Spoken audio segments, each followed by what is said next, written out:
got so.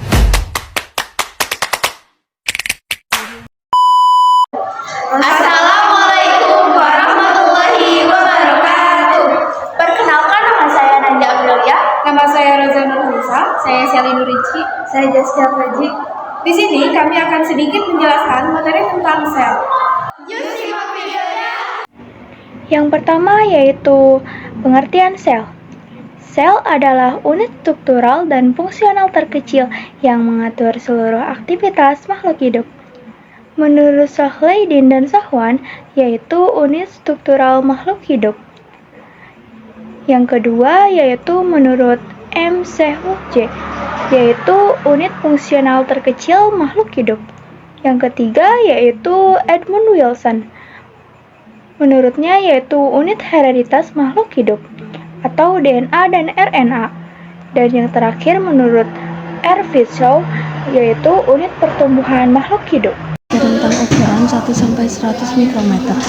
Ukuran sel itu berbeda-beda mulai berdiameter 1-100 dengan volume 1-1000. Karena begitu kecil, pengamatan sel tidak bisa dilakukan dengan mata telanjang.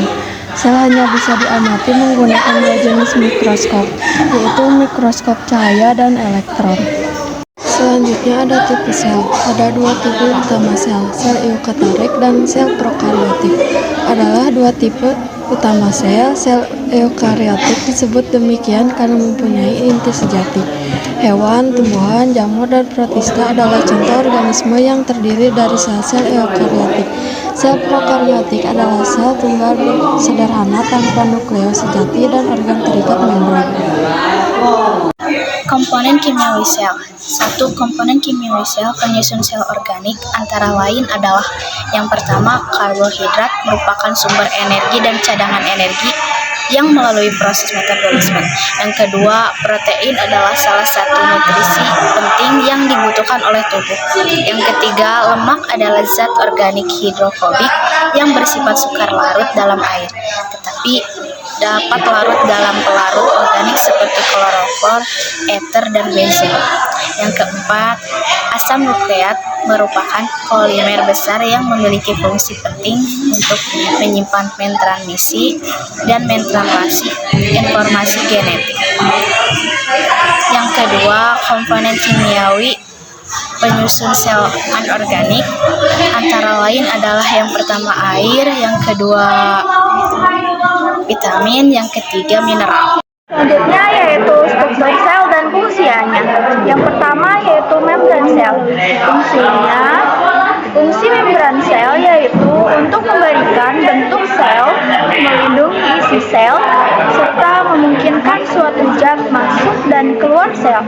Yang kedua yaitu nukleus. Fungsinya yaitu adalah melindungi materi genetik di dalamnya, yaitu DNA, dan memisahkan inti sel dan bagian sel lainnya. Yang ketiga yaitu lisosom.